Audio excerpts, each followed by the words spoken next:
What defines family?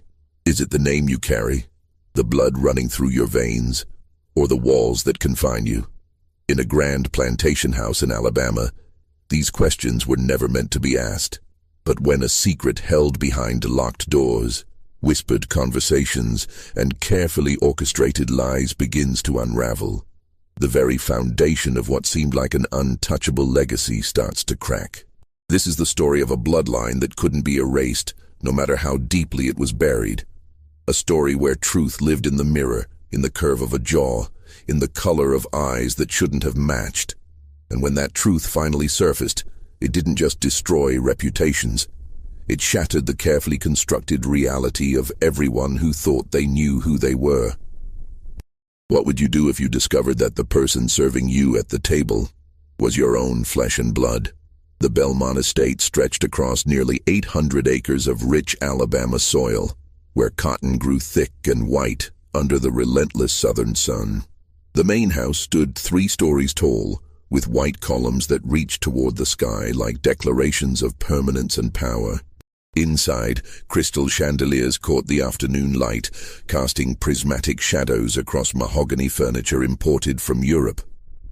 Charles Belmont inherited the estate in 1847 from his father, along with everything that came with it: the land, the debts, the reputation, and the 83 enslaved people whose labor kept the empire functioning. Charles was a man of contradictions. Educated at Harvard, well-read in philosophy, yet perfectly willing to maintain the brutal system that enriched him. He told himself he was a benevolent master, better than his neighbors who used the whip liberally. He provided adequate food, didn't separate families unnecessarily, and even allowed religious gatherings on Sundays. His wife, Margaret, was a Charleston beauty who brought her own inheritance to the marriage: 30 additional enslaved people and 200 acres that bordered the Belmont land. She was devout, attending church every Sunday, organizing charity events for poor white families in town, and maintaining the image of a perfect Southern lady. She never raised her voice, never showed emotion in public, and ran the household with clockwork precision. They had 3 children. Victoria, 16 years old, with her mother's delicate features and obsession with propriety. Thomas, 14, already being groomed to take over the estate. And little Anne, only 8, still innocent to the complexities of the world she inhabited. Among the enslaved population lived a young man named Samuel. He was 24 years old, though no one knew his exact birth date. Such details weren't recorded for people considered property.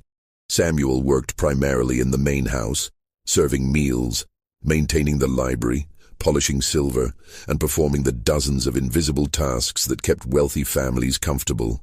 What made Samuel different wasn't his intelligence, though he was remarkably sharp, despite being forbidden to read. It wasn't his quiet dignity, though he carried himself with a composure that sometimes made visitors uncomfortable.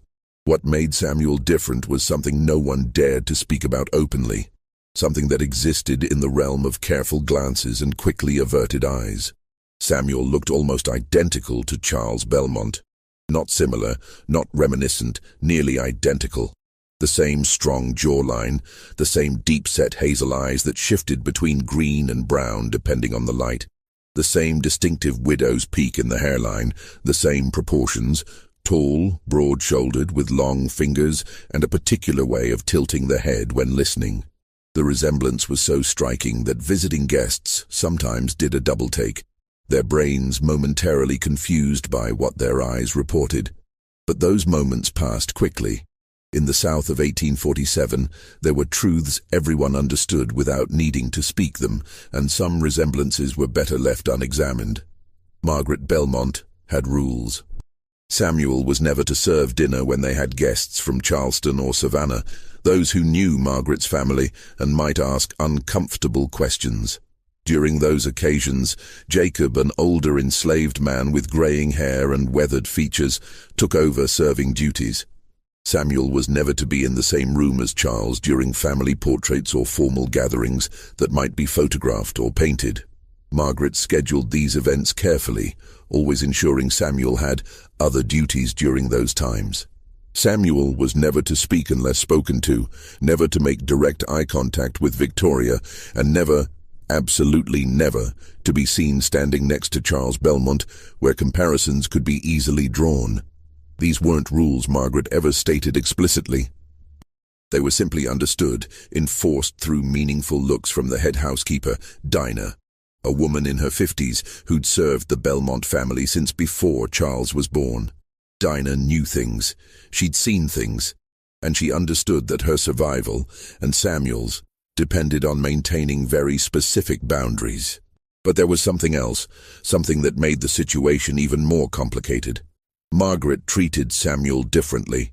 Not kindly, exactly. Margaret was never cruel to any of the enslaved people in an overt way. That would have been beneath her dignity. But with Samuel there was a coldness that went beyond her usual detachment. When he served her tea, she would never thank him, whereas she might offer a curt nod to others. When he entered a room, her shoulders would tense almost imperceptibly. She would find small faults. The silver wasn't polished enough, the curtains weren't hung precisely straight, and ensure Dinah reprimanded him. It was the behavior of someone who resented an injustice they couldn't correct. Charles, on the other hand, displayed a different peculiarity. He never looked directly at Samuel, not once. When Samuel served his dinner, Charles would stare at his plate, at the wall, at his wife, anywhere but at the young man standing 3 feet away. When Samuel spoke in response to a question, Charles would nod without raising his eyes. The other enslaved people noticed. They talked about it in the quarters late at night, speaking in whispers and half-finished sentences. The master's afraid of his own face, old Marcus said one evening, staring into the small fire they'd built for warmth. "Hush that talk," Dinah snapped. Though her eyes showed she agreed. Some truths are dangerous for everyone. Samuel himself rarely spoke about it. What was there to say? He'd grown up on the Belmont estate, born to Lily, a woman who'd worked in the main house until her death from fever when Samuel was 12. Lily had been beautiful once, with smooth features and eyes that carried intelligence she'd never been allowed to use. She'd also taken her secrets to the grave. In April of 1849, everything changed with the arrival of Dr. William Harrison. Harrison was a physician from Boston, traveling through the South to study blood diseases and hereditary conditions. He'd developed a theory about blood types and family inheritance patterns, revolutionary ideas that wouldn't be fully understood for another 50 years. He was documenting family medical histories, looking for patterns in inherited traits, diseases that ran in bloodlines. Charles Belmont, always eager to appear progressive and scientific, invited Dr. Harrison to stay at the estate for 2 weeks. It would be good for his reputation to host such a distinguished northern scientist, to show that southern gentlemen valued knowledge and advancement. Dr. Harrison arrived on a Thursday afternoon, his carriage loaded with medical equipment, notebooks, and various instruments that fascinated young Thomas. Margaret organized a welcoming dinner, inviting neighbors from surrounding plantations to meet their educated guest. Samuel served the meal. Dr. Harrison was mid-conversation with Charles about Harvard. They'd attended a decade apart, when Samuel leaned forward to pour wine. The doctor stopped speaking mid-sentence, his eyes moving between Samuel and Charles with the analytical gaze of someone trained to notice details. "Remarkable," Harrison said quietly. The table fell silent. Margaret's hand tightened on her fork. "What is?" Charles asked, his voice carefully neutral. "The servants here, they're well-formed, good constitutions." Harrison seemed to catch himself, returning to his wine. "You must ensure adequate nutrition. So many plantations neglect basic health maintenance." The conversation resumed, but Margaret had noticed that brief moment, that flash of scientific curiosity in Harrison's eyes as they moved between her husband and the enslaved man pouring his wine. Over the following days, Dr. Harrison conducted his research. He interviewed the Belmont family about their medical history. Who died of what ailments ran in the family, any unusual conditions or traits. He sketched family trees, documenting patterns of inheritance. Margaret watched nervously as he worked, finding excuses to be present during his interviews. subtly steering conversations away from certain topics. On the fifth day, Harrison asked Charles an unexpected question during their afternoon conversation in the study. "Your father, did he maintain detailed records of the plantation? Medical records, birth records, that sort of thing?" "Some," Charles replied cautiously. "Why do you ask?" "I'm interested in hereditary patterns across generations. Sometimes studying the health of an entire estate population can reveal fascinating patterns." Harrison smiled pleasantly. "Would you mind if I examined those records? Purely for research purposes?" Charles hesitated. "I'm not sure they'd be useful to you. They're rather incomplete. Nevertheless, I'd be grateful for the opportunity." Something in Harrison's tone made it clear this wasn't a casual request. Charles agreed, showing him to the estate office where decades of ledgers were kept in locked cabinets. Harrison spent 3 days in that office, and what he found there began to construct a picture that would haunt him for the rest of his life. The Belmont records were meticulous in some ways, sparse in others. Financial transactions were documented precisely. Every purchase, every sale, every expense. Birth records for enslaved people were noted, but usually just Lily, female infant, born March, or Marcus, male infant, born to Sarah. But Dr. Harrison wasn't looking at the standard entries. He was looking at the gaps, the inconsistencies, the places where the careful record-keeping suddenly became vague. In March of 1825, there was an entry. Lily, aged 16, assigned to house duties. In December of 1825, several pages had been torn out. The ledger jumped from December 3rd to December 28th with no explanation. In January of 1826, there was a brief note, L, confined to quarters, illness. In April of 1826, male infant born, healthy. No mother listed, no name given, just that single line, unusual in its brevity. 2 pages later, Samuel, male infant, born to Lily, April 1826. Harrison cross-referenced other records from that period. In December 1825, Charles Belmont Sr., the current Charles's father, had made a substantial payment to a doctor from Mobile, an unusual expense noted as consultation fees. The amount was significant, far more than a typical medical visit would cost. In January 1826, Charles Sr. had been away from the estate for 3 weeks, also unusual. The plantation ledger showed business in New Orleans, but no corresponding business transactions appeared in the financial records. Harrison found another interesting detail, a letter fragment used as a bookmark in one of the ledgers, dated December 1825. It was in an elderly woman's handwriting, addressed to Charles Belmont Sr. "You cannot escape the consequences of your actions. That girl is 16 years old. What you've done is your own responsibility, and God will judge you for it. Even if the law will not, you must make provisions." The letter wasn't signed, but the handwriting matched other correspondence from Abigail Belmont, Charles Sr.'s mother, a woman known for her strict moral code who died in 1827. Harrison sat back in the office chair, the pieces assembling themselves into an undeniable picture. Charles Belmont Sr. had fathered a child with Lily when she was 16 years old. That child was Samuel, which meant Samuel was the half-brother to the current Charles Belmont, an uncle to Victoria, Thomas, and Anne. The current Charles had been born in 1820, making him 6 years old when Samuel was born. Old enough, perhaps, to have vague memories of household tension, whispered arguments, his grandmother's tight-lipped disapproval. Did Charles know? Harrison suspected he did. That would explain the avoidance, the careful rules, the way Charles navigated the house, ensuring he and Samuel were never in the same social space simultaneously. Did Margaret know? Harrison suspected she did too. That would explain her cold treatment of Samuel, her carefully orchestrated exclusions. She wasn't cruel to him out of general hardness. She was cruel to him because he was a living reminder of her husband's bloodline, a reminder that her children shared ancestry with an enslaved man, that the purity she obsessed over was already compromised. But there was something else Harrison found. something that transformed this from a tragic but common story of exploitation into something far more disturbing. In the medical records Harrison requested from the local doctor who served the Belmont family, there was documentation of a serious illness that had struck Victoria in 1847, 2 years before Harrison's arrival. She'd developed a severe fever and mysterious bleeding condition.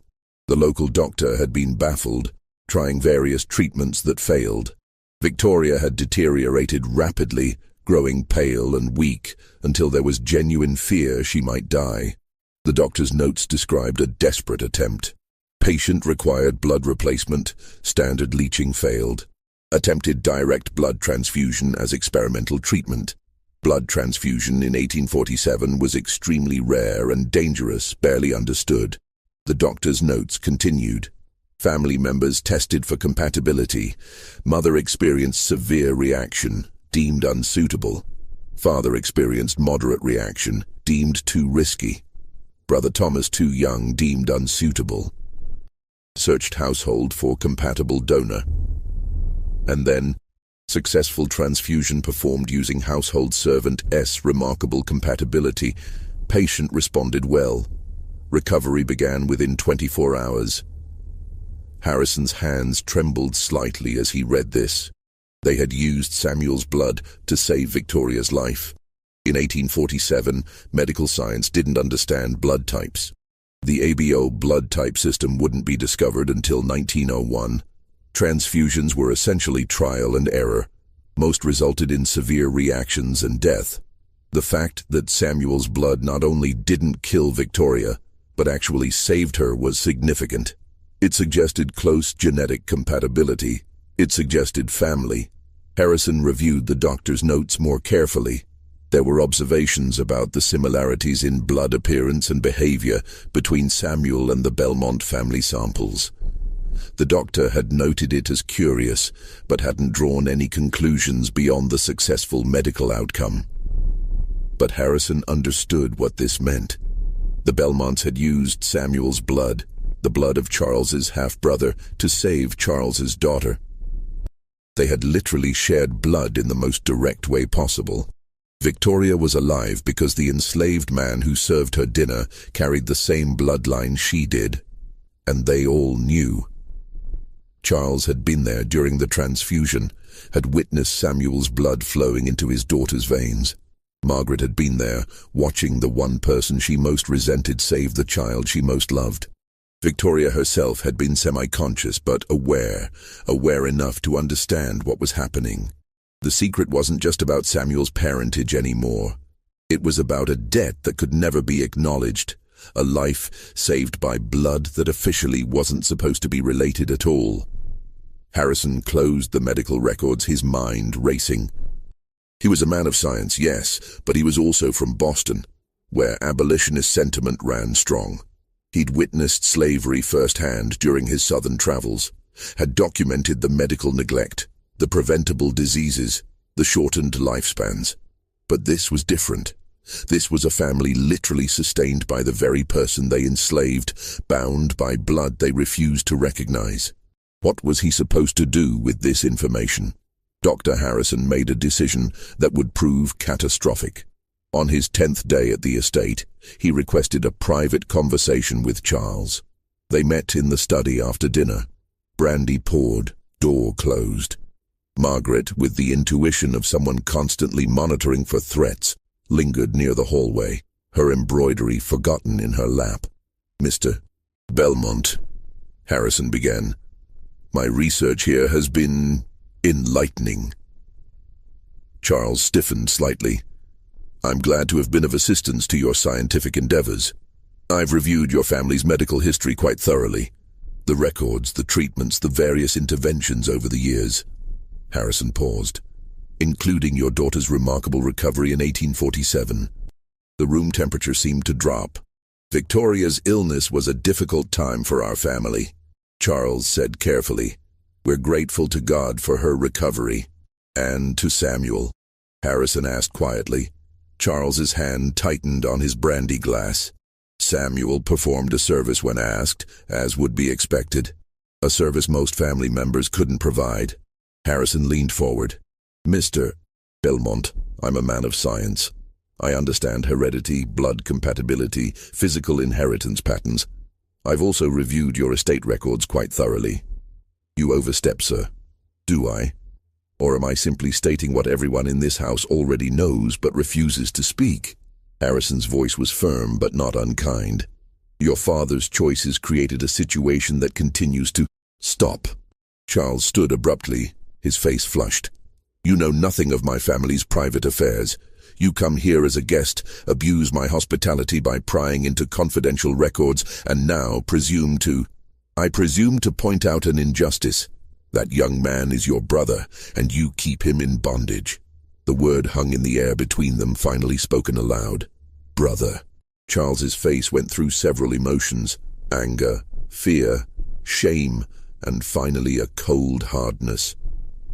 Samuel is property of this estate, as documented in legal records. The circumstances of his birth are irrelevant to his legal status. Even if your insinuations had any merit, which I neither confirm nor deny, it would change precisely nothing. Charles moved toward the door. Your stay here is concluded, Dr. Harrison. I'll have your things prepared. A carriage will take you to Mobile in the morning. Mr. Belmont, this conversation is over. But it wasn't over, because Margaret had heard every word through the door, her face pale, her hands shaking, and because Victoria had been coming down the stairs to ask her father something, and had paused on the landing, listening with growing horror to the exchange, and because Samuel himself was in the hallway, having just finished his evening duties, frozen in place as he heard the truth of his parentage confirmed in angry words for the first time in his life. The secret was no longer secret. Dr. Harrison left the following morning under tense circumstances. Charles didn't come down to see him off. Margaret appeared briefly, her face a mask of rigid politeness, offering no warmth as the carriage pulled away. But Harrison's visit had cracked something open that couldn't be sealed again. Victoria stopped eating. She would sit at the dinner table staring at her food, occasionally glancing toward Samuel when he served, her eyes searching his face for the resemblance she'd never consciously registered before. Now that it had been pointed out, she couldn't unsee it. The uncle who'd saved her life served her in silence, the blood running through her veins, his blood, had given her a second chance at life. And yet he slept in a small cabin, owned nothing, had no future beyond servitude. She began asking questions Margaret refused to answer. Mother, why does Samuel look like father? You're imagining things. Eat your dinner. I'm not imagining it. Everyone sees it. Why does no one speak of it? Victoria, this is not a topic for discussion. Is he father's brother? Margaret slammed her hand on the table with uncharacteristic violence, making the crystal rattle. You will never ask that question again. Do you understand me? Victoria understood. She understood that the answer was yes. Thomas, overhearing these exchanges, began his own observations. He'd always been a clever boy, good with numbers and logic. He started calculating ages, reviewing family stories he'd heard, noticing things he'd previously overlooked. The way their grandmother's portrait seemed to have the same eyes as Samuel. The way father avoided certain rooms when Samuel was working there. Anne, only 10 now, didn't understand the tensions but felt them. She started having nightmares, crying out in the night for comfort that came slowly, if at all. The household was fracturing. Meanwhile, Samuel was experiencing his own crisis. At 24 years old, he'd just learned the confirmed truth of something he'd perhaps suspected, but never allowed himself to fully believe. Charles Belmont, the man who owned him, was his half-brother. The children he served were his niece and nephews. The blood they'd taken from him to save Victoria wasn't just compatible by chance, it was family blood. Samuel found himself staring at Charles during those rare moments when their paths crossed, searching for something, recognition, guilt, anything human. But Charles had perfected his avoidance, his eyes sliding past Samuel as if he were furniture. Dinah noticed Samuel's growing agitation and pulled him aside one evening in the kitchen. You need to bury this deep, she said urgently. Nothing good comes from this truth being out. You hear me? How can I pretend I don't know? Samuel's voice was strained. How can I? You survive. Same way your mother survived. Same way all of us survive. Dinah gripped his shoulders. The master won't acknowledge you. He can't. It would destroy everything. His marriage, his standing, his children's future. And if you push it, if you make it impossible for him to ignore, he'll solve the problem the only way he can. Samuel understood. He could be sold. Sent so far away that the resemblance wouldn't matter anymore, that the uncomfortable truth could be erased by distance. Or worse. But they used my blood, Samuel said quietly. They took from me to save her. And you think that gives you rights? You think that makes you family? Dinah's eyes were sad. Boy, it makes you useful, that's all. Don't mistake necessity for recognition. Victoria Belmont had been raised to be a proper Southern lady, obedient, graceful, concerned with reputation and marriage prospects. At 18 years old in 1849, she should have been focused on the upcoming social season, on which young men from good families might court her. Instead, she was consumed by moral crisis. She couldn't stop thinking about it. She'd lie awake at night, remembering the fever, the delirium, the moment of waking up to see Samuel's face, pale from blood loss, as the doctor worked with his primitive equipment to transfer life from his veins to hers. She'd asked weakly, "What's happening?" And her father had answered, "He's helping you. Don't speak. Save your strength." He's helping you. Not a relative, not family, just he. An unnamed service provider. Victoria began doing something dangerous. She started observing Samuel as a person. She noticed how he read titles of books while shelving them, his fingers lingering on the spines, as if memorizing words he'd never been taught to decipher. She noticed how he was gentle with Anne when the child ran through the hallways, how he'd steady her with a hand on her shoulder and a soft, careful little miss that carried avuncular warmth. She noticed he had their grandmother's hands, the same long fingers, the same distinctive shape to the nails. One afternoon, when her mother was at a social call and her father was in the fields, Victoria did something absolutely forbidden. She went to the kitchen where Samuel was polishing silver and dismissed the other servants. "I want to speak with you," she said quietly. Samuel looked up, alarm in his eyes. "Miss Victoria, that wouldn't be appropriate. 2 years ago, you saved my life." Silence. "I was dying, and they used your blood because my own family's blood couldn't save me." Victoria's voice shook. "Why did you agree to it?" Samuel stared at the silver in his hands. "I wasn't asked to agree, miss. I was told." "But did you—" Victoria struggled for words. "Did you want to? If you'd had a choice." For the first time, Samuel looked directly at her. "You were 14 years old and dying. Whatever else is true or not true, whatever anyone says or doesn't say about who is related to who, you were a child. So yes, I would have chosen to help." "You're my uncle," Victoria whispered. "I'm not anything official, Miss Victoria, and you're putting both of us in danger by saying so." "It's the truth. Truth doesn't matter much when the law says otherwise." Samuel set down the silver.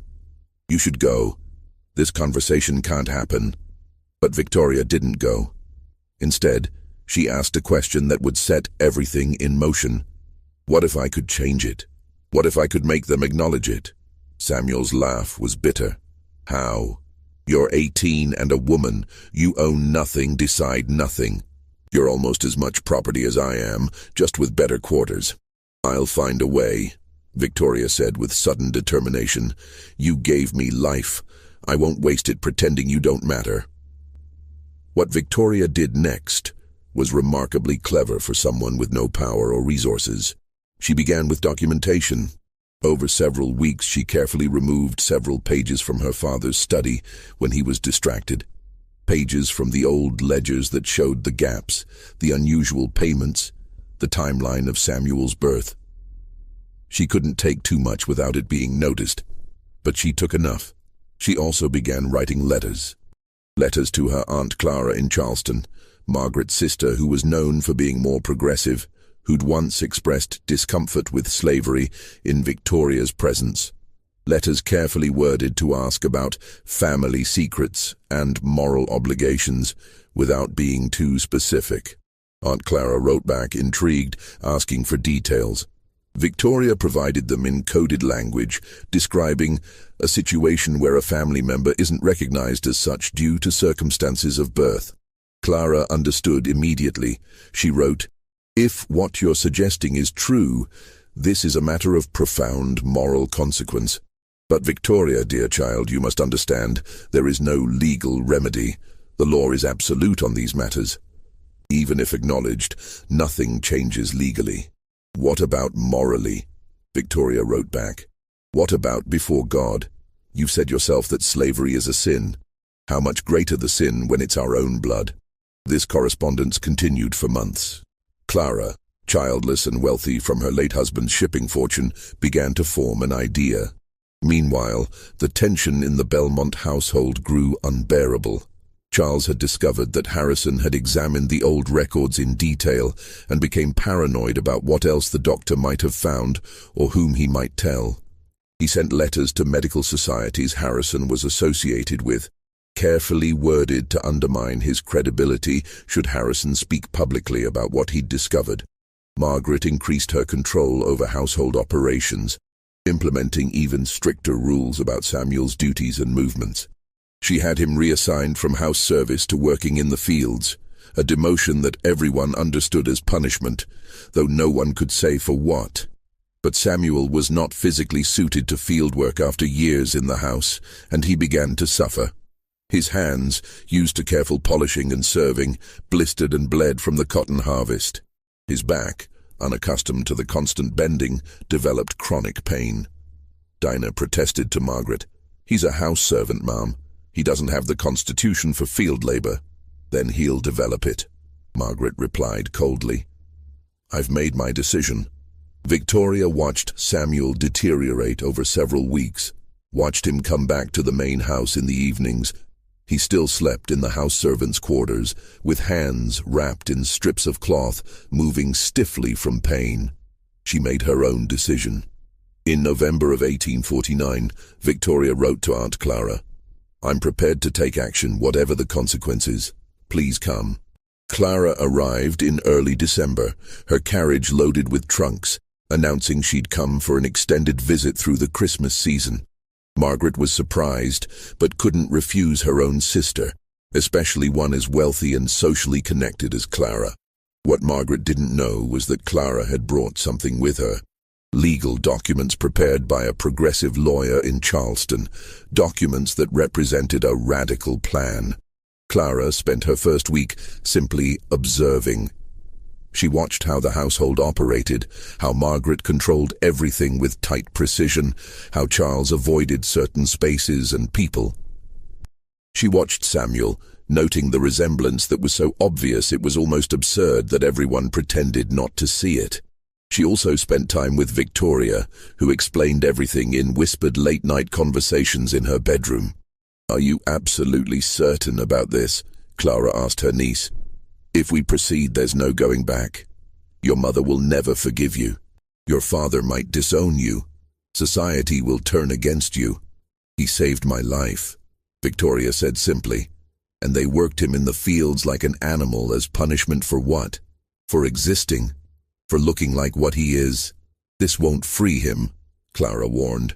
"Even if everything we plan succeeds, the law won't change. You understand that?" "I understand. But there are different kinds of freedom." Clara nodded slowly. "Then we proceed, but we must be extraordinarily careful." The plan was complex and relied on legal technicalities that were rare but possible. Clara would purchase Samuel from Charles. This in itself wasn't unusual. Family members sometimes sold enslaved people to each other for various reasons. Charles would have no particular reason to refuse a good offer from his sister-in-law. Once Samuel was Clara's property, she would take him to Charleston.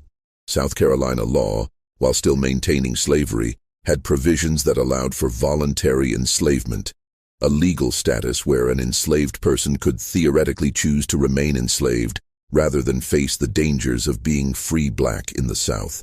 More importantly, the same legal framework had a rarely used provision allowing for manumission under specific conditions, including being transported to a northern state.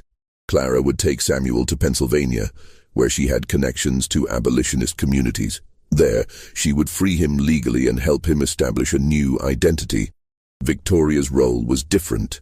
She would create undeniable public documentation of Samuel's parentage and the blood transfusion before he left.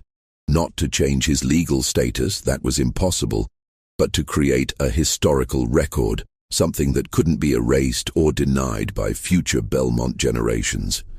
It was revenge in a way, revenge against a family that valued reputation above all else. A permanent stain on the Belmont name that would exist in official records, accessible to historians, genealogists, anyone who looked carefully enough. The plan was dangerous, potentially deadly if handled wrong. But Clara was wealthy enough to be semi-untouchable, and Victoria was determined enough to accept the consequences. They began in mid-December of 1849. Clara approached Charles casually one afternoon as he reviewed accounts in his study. "Charles, I have a proposition for you." He looked up, distracted. "Yes?" "I'm in need of a personal manservant for my household in Charleston. Someone trained, competent, capable of managing a large house." Clara settled into a chair. "I notice you have a young man here, Samuel, I believe, who seems quite capable." Charles froze, his pen stopping mid-stroke. "I'd like to purchase him," Clara continued smoothly. "I'm prepared to offer above market value. Say, $1,200. It was indeed above market value, significantly so. Charles could use the money. The plantation always needed capital. But he stared at Clara with suspicion. "Samuel is adequate at his duties here. I'm not certain I wish to sell him." "Come now, Charles. You have plenty of house servants. Margaret mentioned you recently assigned him to fieldwork anyway, so clearly he's not essential to household operations." Clara smiled pleasantly. $1,200 is generous. Take it as a gesture of family goodwill. Charles felt trapped. Refusing a generous offer from his sister-in-law without good reason would raise questions. He couldn't say, "I can't sell him because he's my half-brother and having him nearby is complicated enough," without explaining a refusal. "I'll consider it," he finally said. "Wonderful. Shall we say you'll give me your answer by the end of the week?" For that evening Charles discussed it with Margaret in their bedroom. "She knows," Margaret said immediately. Victoria told her, "This is some plot." "A plot to do what? Buy him and take him to Charleston? That solves our problem." "Does it?" Margaret's eyes were hard. "Or does it put him in the hands of someone who might free him, might give him education, might create an even bigger scandal than his presence here?" "Clara wouldn't. She's your sister. She's always been too soft on the slavery question. You know she supports gradual abolition." Margaret paced the room. "If she takes him, we lose control of the situation entirely." "We don't have control now," Charles said tiredly. "Harrison knows. Victoria knows. Probably half the household knows. The secret is out, Margaret. The best we can do is manage it. By selling him to my sister. By removing the visible reminder of my father's indiscretion." They agreed to the sale. Charles told himself it was a business decision, nothing more. But when he signed the bill of sale 3 days later, his hand shook slightly, the ink blotting. Samuel was informed he'd been sold and would be leaving for Charleston after Christmas. He received the news in silence, his face unreadable. But that night, in the servants' quarters, he wept for the first time since his mother's death. Not from sadness at leaving, but from the overwhelming confusion of grief for a family that had never been his, for a brother who'd never acknowledged him, for a life that might have been different if he'd been born in the main house instead of the cabin. Before they left, Victoria executed her part of the plan. She went to Judge Morrison in town, an old family friend who'd known the Belmonts for decades. She requested a private meeting, saying she needed to make a formal deposition for family records. Judge Morrison, elderly and slightly confused by the request, agreed. Such depositions were sometimes made for inheritance purposes or family history documentation. Victoria arrived with written testimony she'd prepared meticulously. I, Victoria Belmont, being of sound mind, do hereby testify to the following facts for the historical record. In October of 1847, I suffered a severe illness that brought me to the point of death. The attending physician, Dr. Robert Matthews of Willow County, attempted various treatments that proved unsuccessful. As a final experimental measure, Dr. Matthews attempted a blood transfusion, a rare medical procedure. My mother, Margaret Belmont, was tested and found incompatible. My father, Charles Belmont, was tested and found moderately compatible, but the doctor deemed the procedure too risky. The enslaved person Samuel, property of the Belmont estate, was tested and found highly compatible. The transfusion was performed successfully, and I credit my survival to this intervention. I further testify that Samuel bears remarkable physical resemblance to my father and to my paternal grandmother, the late Mrs. Abigail Belmont. This resemblance has been noted by numerous household members and visitors over the years.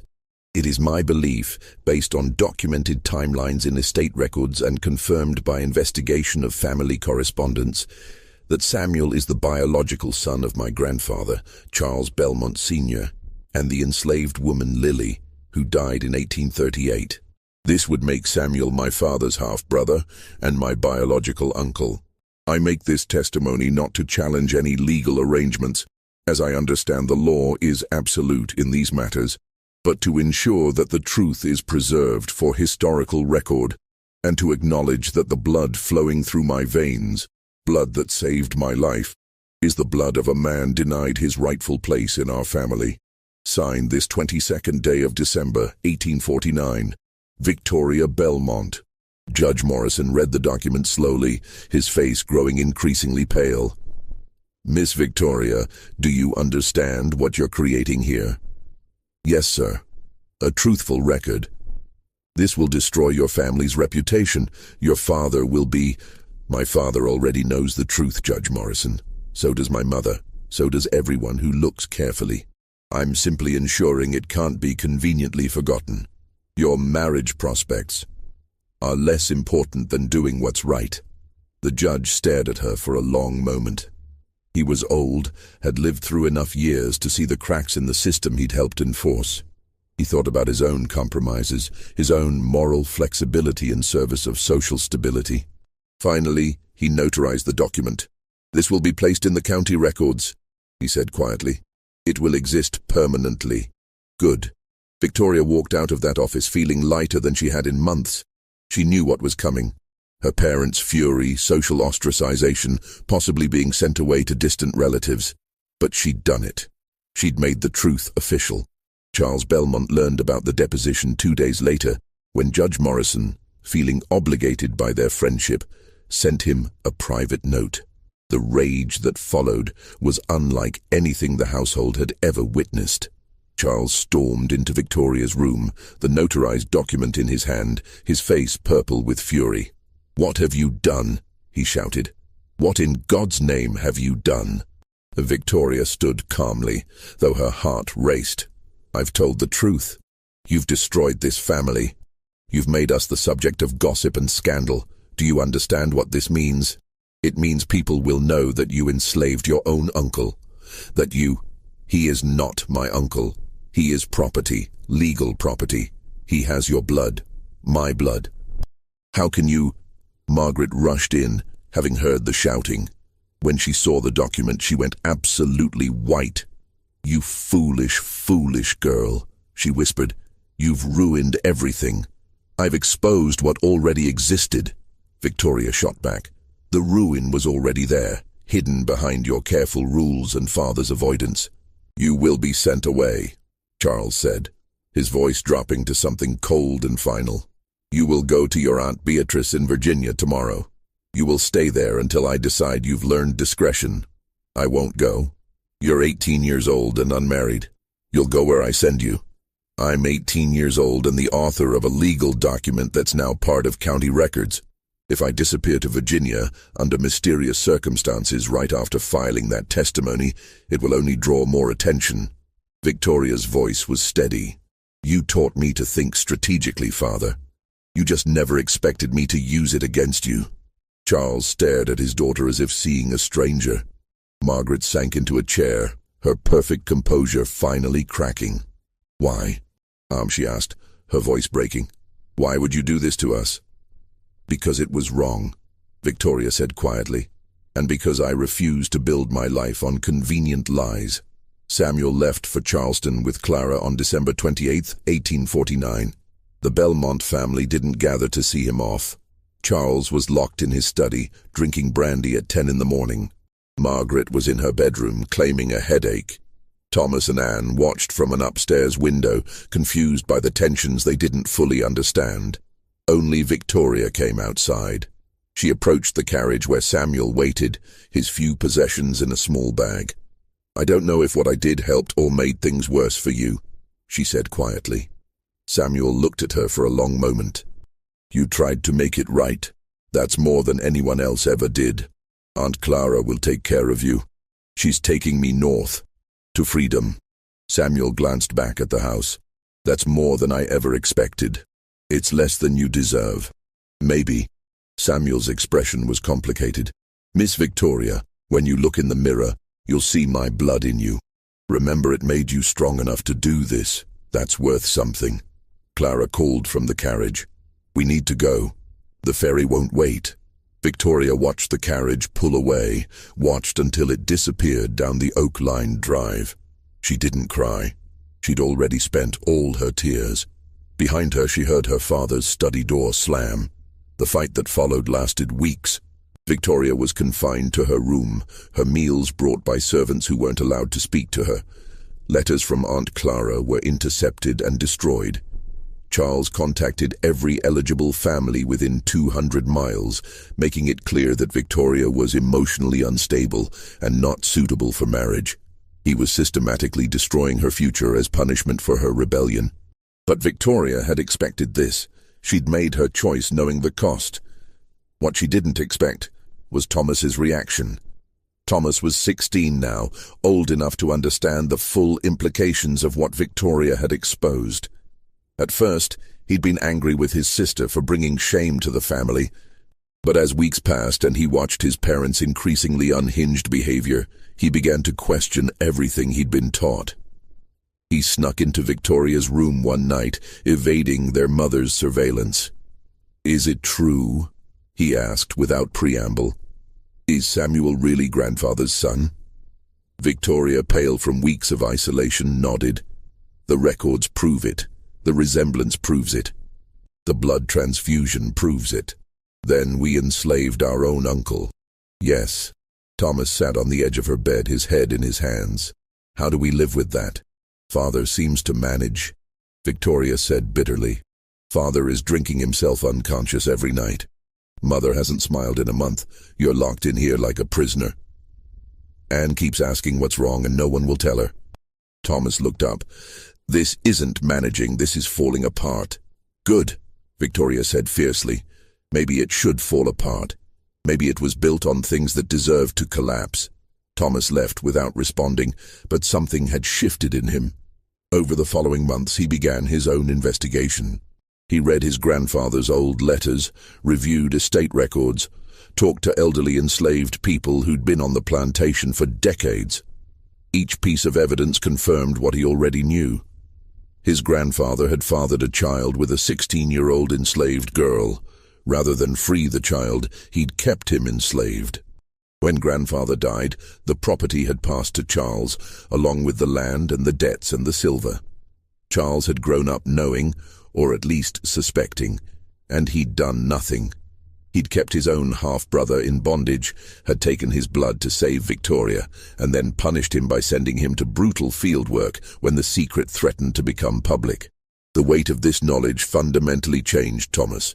He stopped participating in family prayers, stopped pretending things were normal. He became quiet, withdrawn, prone to long walks alone. Margaret noticed. The girl has poisoned your mind, she told him one evening. Victoria told the truth, Thomas replied. "That's not poison. The truth is dangerous when it destroys good order." "Maybe the order wasn't that good." Margaret slapped him, the sound sharp in the quiet parlor. It was the first and only time she'd ever struck one of her children. She immediately burst into tears, not from remorse, but from the realization that she was losing control of her family, that the careful structure she'd maintained was disintegrating. In March of 1850, a letter arrived from Clara. It was addressed to Victoria, but intercepted by Margaret, who read it with shaking hands. "Dearest Victoria, our friend has arrived safely in Philadelphia. The journey was long, but without incident. He is staying with associates of mine, good people who are helping him adjust to his new circumstances. The legal process was completed successfully in Pennsylvania. He is now a free man under Northern law, though we both understand he can never safely return south. He asked me to convey his gratitude to you. He says you gave him something he never expected to have. Acknowledgement. Even if it came at great personal cost to you, he wants you to know it mattered. He's learning to read now. The first book he requested was a Bible, which he says his mother once described to him. The second was a medical text. He wishes to understand the process that saved your life. He has chosen a new surname for his freedom papers, Freeman. He knows it's common, but he says it represents exactly what he is now. With love, Aunt Clara." Margaret read the letter 3 times, each reading fueling her fury. Samuel was free.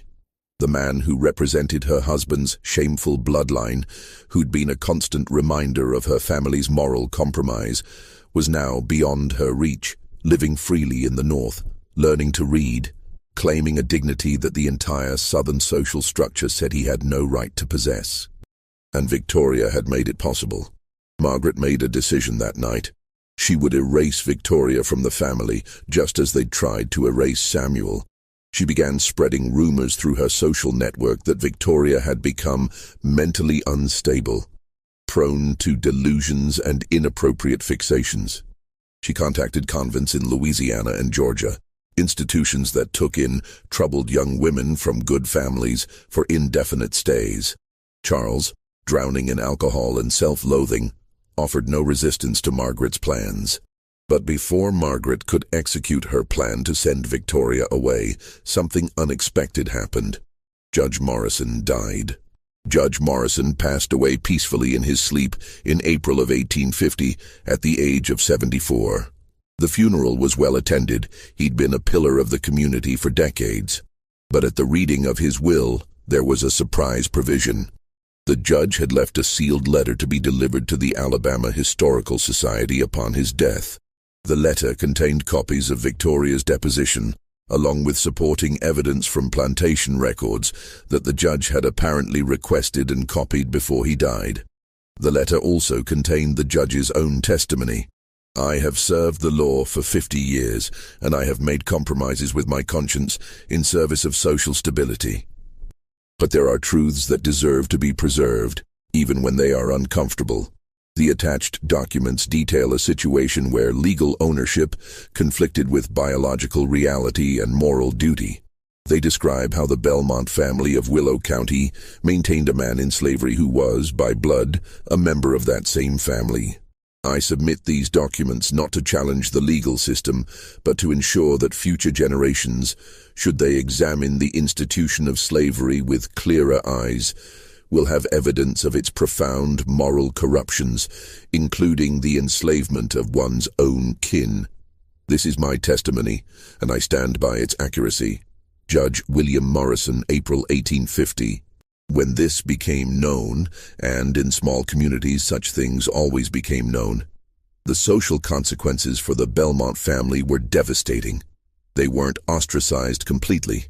They were too wealthy and powerful for that.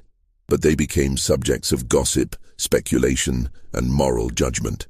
Families that might have courted Victoria's hand made it clear their sons weren't interested. Business partners became suddenly distant. Church ladies whispered. The perfect facade Margaret had maintained for decades crumbled in weeks. Charles retreated entirely from social life, managing the plantation from his study, seeing no one outside the immediate family. His drinking increased, his health deteriorated. Margaret became brittle and harsh, her previous controlled coldness transforming into something sharper. She fired servants for minor infractions, implemented stricter controls, and began attending church 3 times per week, as if piety might restore what had been lost. And Victoria remained trapped in the house, unmarriageable, socially ruined, but oddly at peace. In June of 1851, another letter arrived from Clara, this time addressed to Thomas, and successfully reaching him before Margaret could intercept it. Dear Thomas, I write to you because I believe you've developed the wisdom to understand complex truths. Samuel is thriving in Philadelphia. He's found work as an apprentice to a furniture maker, using the skills he developed maintaining the Belmont house. He attends reading classes in the evenings and has become part of the free black community here. But he asked me to convey something to you specifically. He says, "Tell the boy, Thomas, that blood doesn't determine character. I share blood with men who owned me, but I share values with people who freed me. He has a choice about what kind of man he becomes. The blood doesn't decide. He does. Thomas, you're 16. In a few years you'll inherit the estate and everything that comes with it. Samuel wanted you to know that inheritance is a choice, not just a destiny. You can choose what to keep and what to let go. Your aunt, Clara." Thomas read this letter dozens of times, memorizing the words. Blood doesn't determine character. It became something like a mantra for him. He began changing slowly, in small ways his parents barely noticed in their own deterioration. He started treating the enslaved people on the estate with more respect, learning their names, asking about their families. He began questioning his father's business decisions, suggesting improvements to living conditions. It's more efficient if they're healthy, he'd argue, using economics to mask morality. Charles, too drunk and depressed to fight much, often gave in. By 1852, Thomas was essentially managing the plantation. Charles was a ghost in his own house, haunted by guilt, alcohol, and the public knowledge of his family's shame. Margaret had withdrawn into religious mania, hosting prayer groups, donating money to missionary societies, seeking some kind of redemption through performance of piety. Victoria remained unmarried, now 21, past the prime age for marriage. She spent her time reading, writing, and teaching Anne about the realities of the world they lived in. Lessons in truth rather than the comfortable lies their mother preferred. And in Philadelphia, Samuel was building a life. He'd married a free black woman named Ruth, a seamstress with her own business. They had a small house in a mixed neighborhood. Samuel had finished his apprenticeship and was working as a skilled furniture maker, his pieces known for their quality craftsmanship. He'd created a family on his own terms, a family that claimed him fully. In 1853, Charles Belmont fell seriously ill. The doctor diagnosed it as liver disease, almost certainly from years of heavy drinking. Charles deteriorated rapidly, his skin taking on a yellowish tint, his body weakening until he could barely leave his bed. Thomas, now 20, managed everything. The plantation, the finances, his mother's increasingly erratic behavior, his sister's welfare. On a July evening when Charles knew he was dying, he called Thomas to his bedside. Margaret was at church. They were alone. "There are things you need to know," Charles said weakly, "before I'm gone." "I know about Samuel," Thomas said quietly. "Everyone knows now. Not just about him, about the choices I made." Charles struggled to breathe. "My father put me in an impossible situation. When he died, Samuel was 10 years old. I was 27, newly married to your mother. The estate was in debt. I had responsibilities. You could have freed him. And done what? Sent a 10-year-old into the world alone? Free black children had no prospects, no safety. He'd have been re-enslaved by someone else, or starved." Charles coughed painfully. "I told myself I was protecting him by keeping him here." "Were you?" Charles closed his eyes. "I don't know. I stopped knowing what was true and what was convenient somewhere along the way." When Victoria got sick, you used his blood. I did. And I've never felt more like a monster. Charles's voice broke. He saved my daughter, and I couldn't even acknowledge him. I couldn't even say thank you. Because saying thank you would mean admitting the relationship, and admitting the relationship would mean admitting you'd done wrong. Admitting everything I'd built was wrong. Charles opened his eyes, looking at his son. Thomas, when you inherit this place, you'll face the same choices, the same system, the same impossibilities. I'll make different choices. Will you, when it's your children's futures at stake, your reputation, your economic survival? Charles grabbed Thomas's hand with surprising strength. The system doesn't forgive morality, it punishes it. Then the system should change. Charles laughed bitterly. You sound like the abolitionists. It'll take a war to change this, boy. Maybe not in my lifetime, but in yours. And when it comes, this whole world will burn. He died 3 days later, at the age of 47.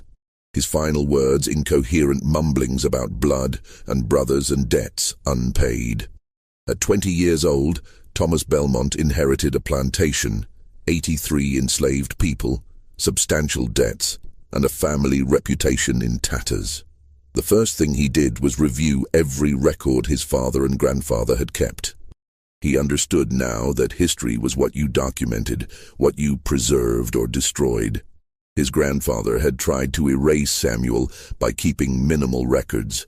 Victoria had countered by creating undeniable documentation. Thomas decided to continue Victoria's approach, create truthful records. He began documenting everything about the people enslaved on his property, full names, family relationships, skills, histories. He recorded births with both mother and father listed when known. He recorded deaths with causes and details. He created a comprehensive record of lives rather than just property inventories. His mother was horrified. You're making them seem like people. They are people, Mother. You know what I mean?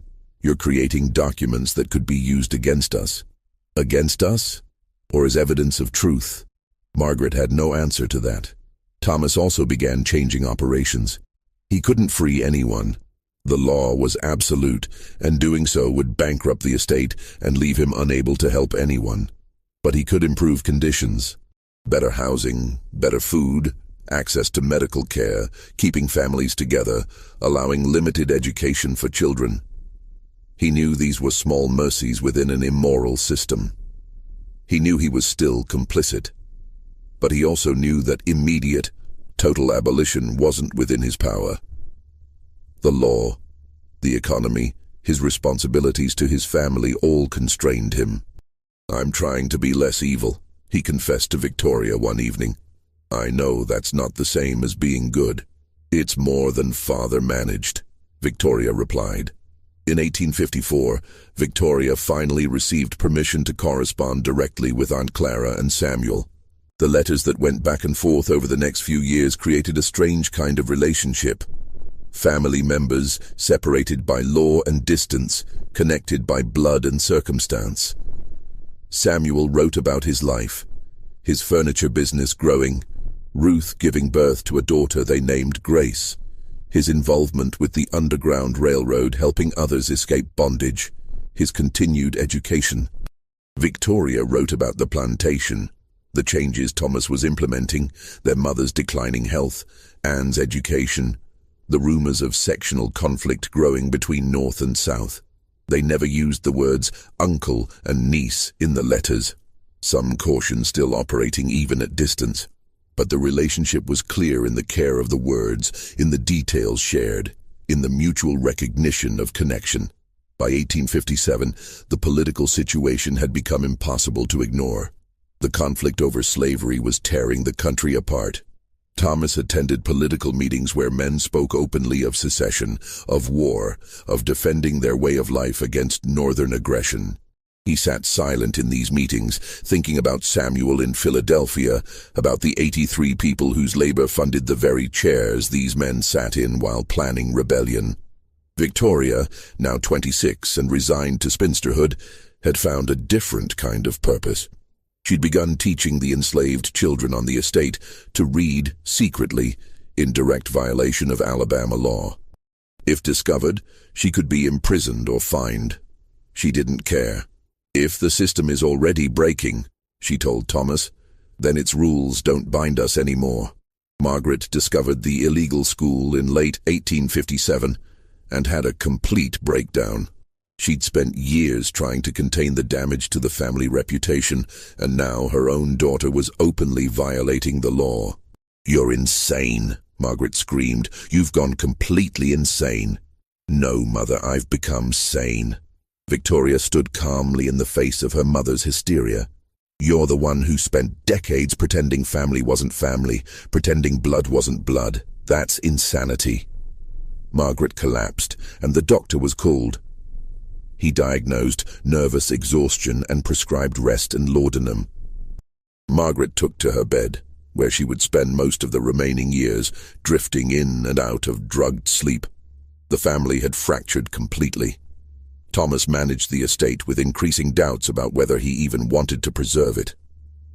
Victoria ran her illegal school and corresponded with abolitionists. Anne, now 16 herself, was caught between two worlds, raised in the old system but educated by her sister in new truths. And then Fort Sumter was fired upon in April 1861. The war had begun. Thomas was immediately pressured to volunteer for the Confederate Army. Men his age, he was 28 now, were expected to fight, to defend their homeland against what was termed Northern invasion. He delayed, making excuses about needing to manage the estate, caring for his ill mother, but the social pressure was immense. Finally, in August of 1861, he accepted a commission as a lieutenant, more to stop the questions than from any conviction. Before he left, he did something extraordinary. He created a legal document, properly witnessed and notarized, declaring that upon his death, all enslaved people on the Belmont estate would be immediately freed, with provisions for them to receive parcels of land from the estate to start their own lives. It wasn't manumission. He legally couldn't do that under Alabama law, but it was a will, and wills had legal weight. "If I die in this war," he told Victoria, "the system dies here too." "Don't die," Victoria said fiercely. "Come back and dismantle it yourself." Thomas smiled sadly. "I'll try." He left for the war, and Victoria was left alone to manage the plantation with their increasingly unstable mother and teenage Anne. The war years were brutal. Food became scarce. The plantation's production dropped as more enslaved men were conscripted for military labor. Victoria struggled to keep everyone fed, walking a line between maintaining the estate and her growing belief that the entire system deserved to collapse. Letters from Thomas came irregularly. He was fighting in Tennessee, then Virginia, then Georgia. His letters grew darker, describing horrors he didn't have words for, questioning everything he'd been raised to believe.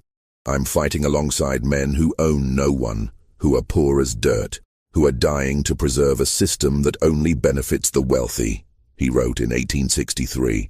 "What are we even doing? Who does this serve?" And then, in July of 1863, a different kind of letter arrived, not from Thomas, but from his commanding officer. Thomas had been severely wounded at Gettysburg. The letter was clinical. Lieutenant Thomas Belmont had sustained serious injuries during the battle's second day. Shrapnel wounds to the abdomen, significant blood loss, infection likely. He was in a field hospital in Virginia, condition critical. Victoria read the letter 3 times before its meaning fully penetrated. Thomas was dying. She went immediately to her mother's room, where Margaret lay in her laudanum haze. "Thomas is wounded, severely. We need to go to him." Margaret's eyes focused slowly. "Virginia. We can't travel to Virginia. There's a war. He's dying, Mother. Then we'll pray." Margaret closed her eyes again. "God's will be done." Victoria stared at her mother's diminished form, then made a decision. She would go herself. The journey north was dangerous and complicated. Rail lines were disrupted by the war. Roads were unsafe. Victoria sold jewelry to fund the trip, obtained papers declaring her purpose as family emergency, and set out with Dinah as her only companion. They reached the field hospital in early August, a nightmarish place where hundreds of wounded men lay in crowded conditions, many beyond help. Thomas was conscious but weak, his abdomen wrapped in blood-stained bandages. The doctor took Victoria aside. "Infection has set in. He's lost significant blood.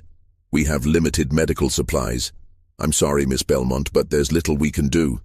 Make him comfortable. That's the best option now. There's no treatment, nothing you can try. Not with our resources here. In a proper hospital, perhaps, but even then." The doctor trailed off. The prognosis was clear. Victoria sat with Thomas, holding his hand, watching him fade. He was semi-conscious, drifting in and out, sometimes lucid and sometimes delirious. In a moment of clarity, he gripped her hand. "The will, you found it?"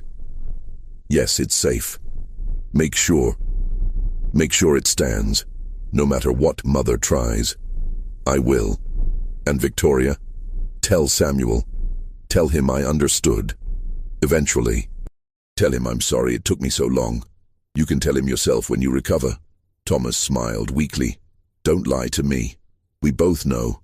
That night, Victoria sat in the nurse's area, thinking about blood. About how Samuel's blood had saved her 6 years ago. About how Thomas was dying now from blood loss. About how there was someone in Philadelphia whose blood was family blood, the same bloodline as Thomas. It was insane. It was impossible. Philadelphia was hundreds of miles away. There was a war. The logistics were impossible, and yet... Victoria found paper and wrote frantically, explaining the situation, begging for help. She sent the letter express to Clara's Philadelphia address, paying extra for fastest delivery. "Please," she wrote, "if there's any possibility, any chance, I'm begging you, he's dying. We need Samuel." She had no real hope the letter would arrive in time, or that Samuel would come even if it did. She was asking him to risk his freedom, to travel back into Confederate territory where he could be re-enslaved, to save the brother who'd inherited his bondage. Why would he come? Samuel received the letter 4 days later. He sat in his Philadelphia workshop, sawdust on his clothes, Victoria's desperate words in his hands. Ruth watched his face as he read. "What is it?" "My half-brother is dying in Virginia. Victoria is asking if I'll come." Ruth's eyes widened. "The brother who enslaved you? The brother who freed me, eventually, or enabled it at least." Samuel set the letter down. "They need blood, for a transfusion, like they did with Victoria." "Samuel, no." Ruth gripped his arm. "You can't go south. If they catch you, if anyone realizes you're a freed slave in Confederate territory, they'll re-enslave you, or worse. There are bounty hunters, slave catchers. I know." "Then you know you can't go." Samuel looked at his wife, then at the letter, then out the window at the free streets of Philadelphia, where he could walk as a man, not property. "He's dying," Samuel said quietly. "He's not your responsibility. He's my brother. He owned you." "I know." Samuel stood, began pacing. "Believe me, Ruth, I know. I know what they did. I know what they took from me. But he's also the one who stopped fighting when Clara wanted to buy me. He's the one who let me go.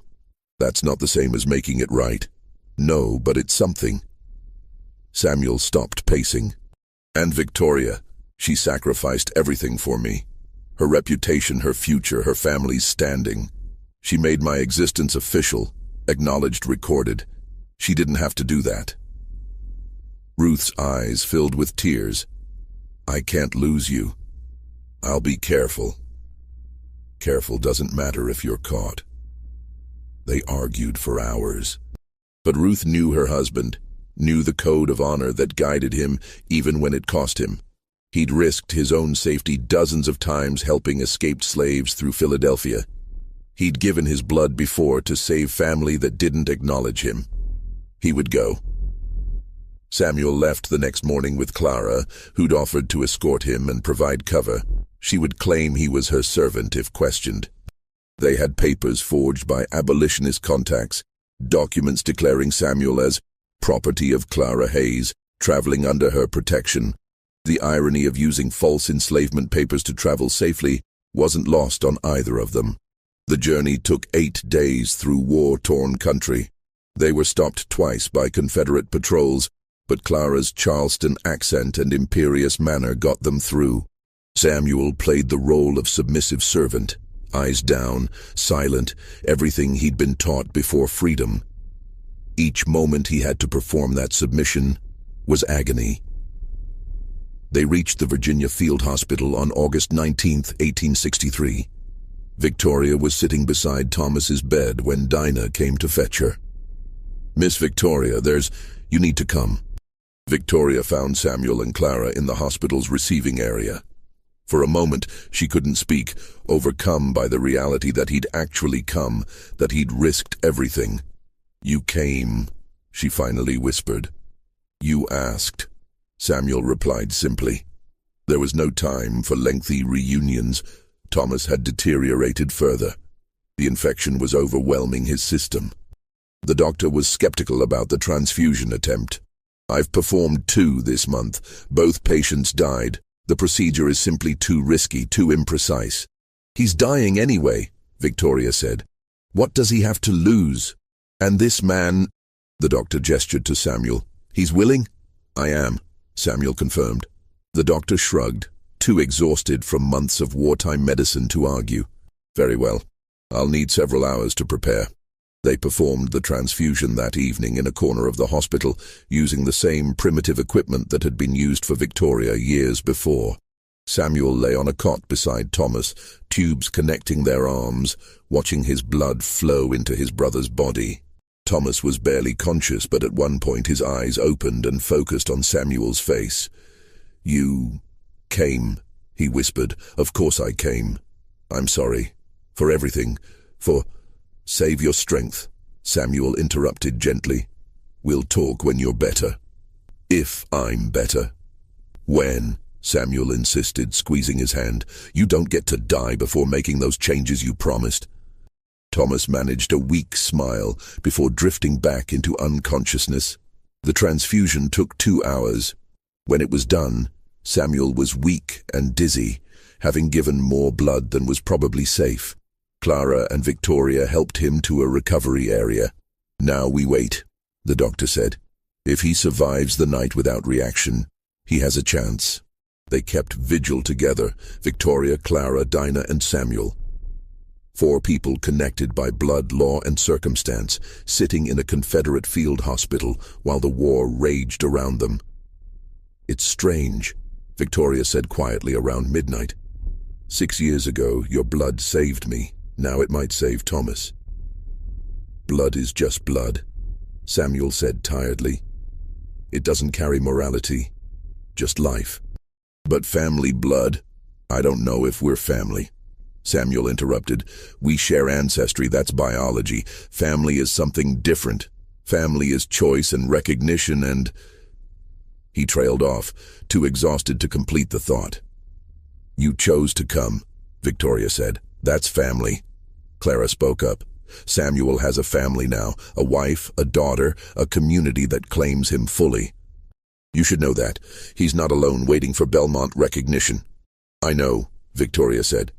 "I'm glad for it." As dawn approached, Thomas's fever broke. His breathing stabilized. The doctor examined him with surprise. "The infection appears to be retreating. His body accepted the transfusion well." The doctor shook his head in wonder. "Remarkable compatibility. Are you certain this man isn't family?" Samuel and Victoria exchanged glances but said nothing. Thomas survived. Over the following weeks, he slowly regained strength. Samuel stayed for 10 days until it was clear Thomas would recover, then prepared to return to Philadelphia with Clara. Before leaving, Thomas asked to speak with Samuel privately. They sat outside the hospital, 2 men who looked remarkably similar, separated by everything except genetics. "I can't undo what was done to you," Thomas said. "I can't give you back the years, the childhood, the recognition you should have had. No, you can't. But I can promise you this, when this war is over, however it ends, I will never own another human being. The Belmont estate will not continue as it was. That's easy to say if the South loses. Even if we win, Thomas said firmly. Even if somehow the Confederacy survives and slavery continues legally. I'm done with it. Samuel studied his brother's face. You mean that? I do. Your blood is in my veins now, literally. I can't pretend anymore that we're not connected. We were always connected. The blood transfusion just made it undeniable. They sat in silence for several minutes. What will you do? Thomas finally asked. After the war? Build furniture, raise my daughter, live free. Samuel smiled slightly. Maybe that doesn't sound like much, but it's everything I never expected to have. It sounds like a good life. It is. They parted without touching, too many eyes around, too much danger in any display of familiarity. But as Samuel walked away, Thomas called out, "Samuel!" Samuel turned. "Thank you. For coming. For the blood. For everything." Samuel nodded once, then left. He and Clara made it back to Philadelphia safely. The return journey was even more dangerous. Confederate deserters, Union patrols, roads destroyed by fighting. But they managed. Samuel never saw any of the Belmonts in person again. The war ended in April 1865 with Confederate surrender. Thomas returned to Alabama in June, wounded in leg and spirit, to find the plantation in chaos. The enslaved population had dispersed. Some left immediately upon hearing of emancipation.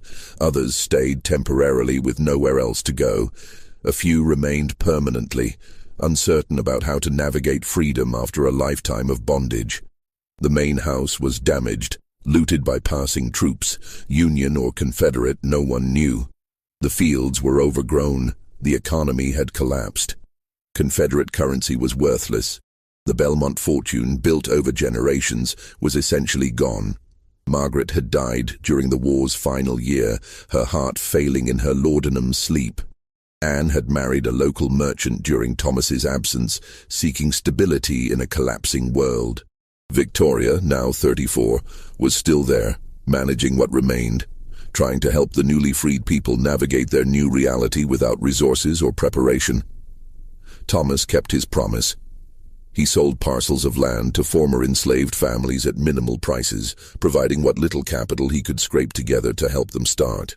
He didn't have much to give. The plantation was in massive debt, but he gave what he could. "It's not enough," he told Victoria. "Nothing I do will ever be enough." "No," she agreed, "but it's better than nothing."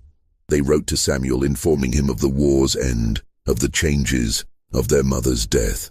Samuel wrote back, his letter formal but not unkind. "I'm sorry for your loss. Whatever Margaret's faults, she was your mother, and grief is grief. I'm glad the war is over. I'm glad the system has ended, at least legally. I know the reality is more complicated. Freedom without resources isn't much freedom. Thomas, I appreciate your efforts to make amends. I recognize they come at personal cost, but I want you both to understand something. I don't need Belmont recognition anymore. I needed it once, desperately, when I was young and enslaved, and believed that acknowledgement might change my circumstances. But I've built a life now without it. I'm Samuel Freeman, furniture maker, husband, father, free man. That's my identity. What happened at Belmont Estate is history. It shaped me, but doesn't define me. I hold no hatred for you personally, but I also feel no particular connection beyond shared biology.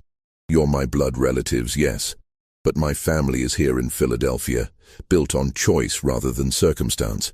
I wish you well in rebuilding, truly, but we should let our connection remain what it is, a story from the past, documented and acknowledged, but not requiring ongoing relationship.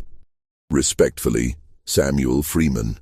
Thomas and Victoria lived the rest of their lives in the diminished Belmont house, never fully recovering financially or socially from the war and scandal. Thomas never married.